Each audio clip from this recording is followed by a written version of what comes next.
Good morning student. आज हमारी 11th class की पहली ऑनलाइन क्लास है। इस कोरोना महामारी के कारण हम लोगों को ऑनलाइन क्लास लेनी पड़ रही है, जो कि आपके लिए भी नहीं है और मेरे लिए भी नहीं है। कोई नहीं, हम इसे एंजॉय करते हुए इसे समझने की कोशिश करते हैं। तो हम 11th क्लास में सबसे पहले जो फर्स्ट चैप्टर है उसके बारे में पढ़ते हैं। फर्स्ट चैप्टर में कुछ नहीं है, सिर्फ एक बेसिक इंट्रोडक्शन है फिजिक्स के बारे में, बाकी कुछ नहीं है। एग्ज़ाम की दृष्टि से इतनी इम्पोर्टेंट नहीं है, लेकिन फिर भी आप लोगों को इसकी नॉलेज होनी चाहिए। तो सिर्फ ये इंट्रोडक्शन है और कुछ नहीं। तो सबसे पहले अगर हम देखें कि भौतिकी होती क्या है, तो यही हम पढ़ेंगे कि भौतिकी क्या है। तो भौतिकी को पढ़ने के लिए सबसे पहले हम फिजिक्स की बजाय हम पहले साइंस से स्टार्ट करते हैं कि साइंस है क्या। तो साइंस आप लोग जानते हैं कि जब हम छोटे होते हैं, या फिर मैं ये कहूँ कि हम लोग अपने लाइफ में जो नई नई चीज़ें देखते हैं, नई नई घटनाएं देखते हैं अपने आसपास, जैसे कि दिन रात कैसे होते हैं, हवाएं कैसे चलती हैं, बारिश कैसे होती है, या फिर बारिश में रेनबो क्यों आता है। तो ऐसे बहुत सारी चीज़ें हैं जिनका जवाब हमारे पास नहीं होता। तो ये जो चीज़ें हैं वही साइंस है। हम क्या करते हैं, इन सब चीज़ों को जो भी हम देखते हैं हमारे आसपास, उनके लिए कल्पना करते हैं, अनुमान लगाते हैं, और फिर उसे एनालिसिस करते हुए एक ऐसे रिजल्ट पे पहुंचते हैं। जो रिजल्ट हमें मिलता है वही साइंस है। अगर वो रिजल्ट है, हमने उसको मैथमेटिकली भी उसको प्रूफ कर दिया, तो वो साइंस इसको एक्सेप्ट कर लेती है। तो कहने का मतलब क्या है, साइंस को हम क्या कहेंगे?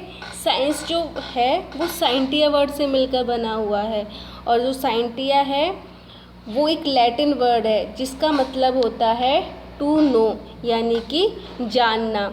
जो भी नई नई चीज़ें होती है उनको जानना ही साइंस कहलाता है। तो साइंस आपको समझ में भी आ गया होगा।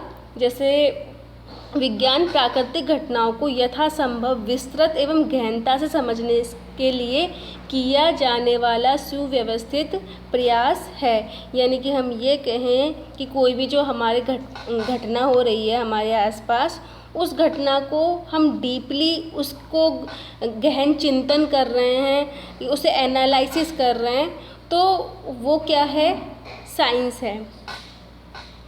अब मैं बात करूं जो साइंस है उसमें हम सिर्फ कल्पना या अनुमान ही नहीं लगाते, हम उसको प्रूफ भी करते हैं। बिना प्रूफ किए कहने को तो हम कुछ भी कह सकते हैं कि ऐसा होता है, वैसा होता है, लेकिन कहने से कुछ नहीं होता है, उसे प्रूफ भी करना पड़ता है।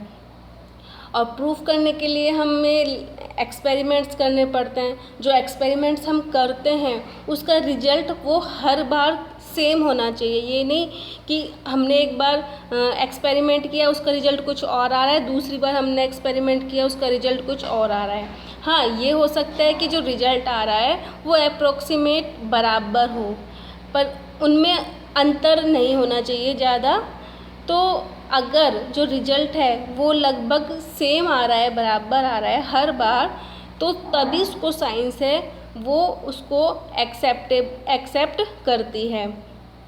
तो ये रही साइंस की बात। इसी तरह से ये जो नेचुरल साइंस है, इसकी एक और सीरीज है जिसे हम कहते हैं फिजिक्स। फिजिक्स है वो एक ग्रीक वर्ड है, इसका मतलब होता है नेचर। फिजिक्स एक ग्रीक वर्ड है जिसका मतलब होता है नेचर। फिजिक्स की हम सही डेफिनेशन नहीं दे सकते, लेकिन फिर भी इसको मोटे तौर पर हम ये कह सकते हैं कि हमारे आसपास जो भी घटनाएं हो रही है, यानी कि नेचर में जितनी भी घटनाएं हो रही हैं, वो उसकी स्टडी करना ही फिजिक्स है। यानी कि फिजिक्स मतलब भौतिकी है।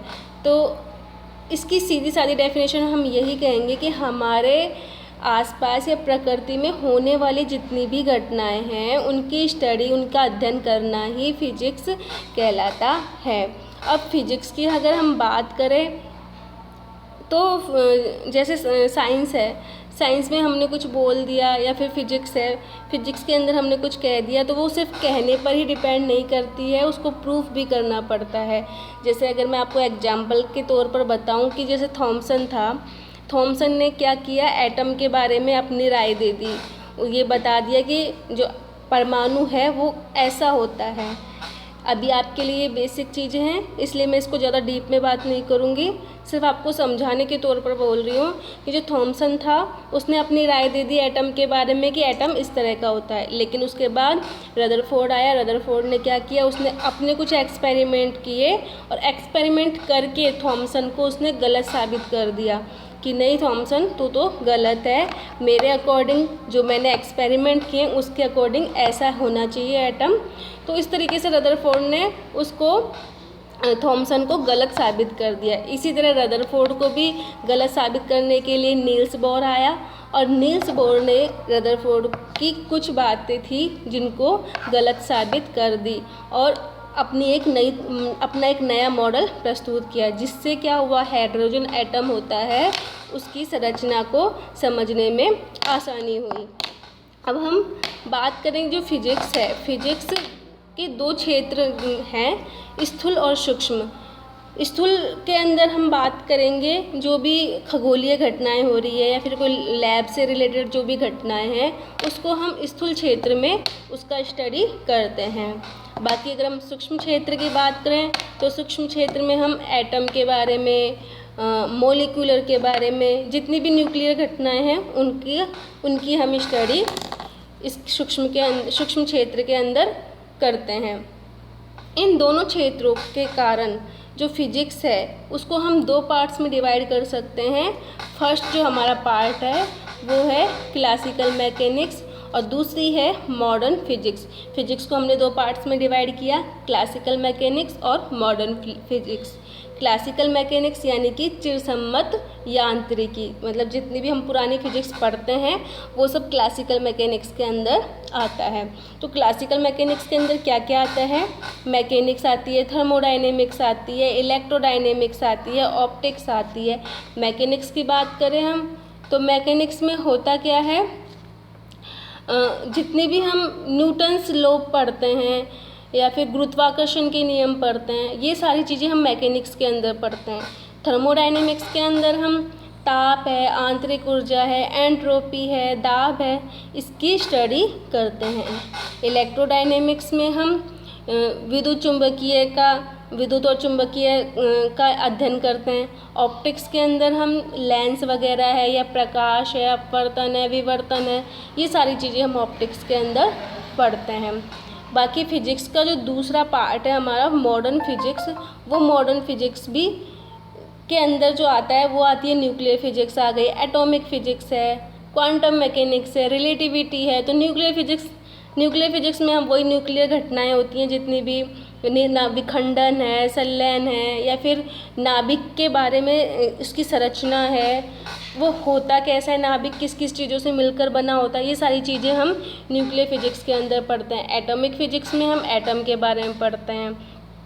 तो इस तरीके से फिजिक्स है उसके ये सारे भाग हैं। अब हम बात करें कि जो साइंस है जितनी विकसित हुई है, मतलब साइंस या फिजिक्स जितनी ये आगे बढ़ी है, जितना इसका डेवलपमेंट हुआ है, उतना ही डेवलपमेंट हमारी टेक्नोलॉजी में भी हो रहा है। हमें नई नई चीज़ें मिल रही है।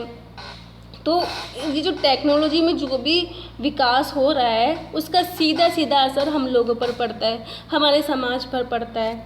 अभी अगर हम बात करें, हमारे पूर्वज थे, वो जो लाइफ जी रहे थे वो बिल्कुल टफ थी। उस लाइफ को शायद हम लोग नहीं जी सकते।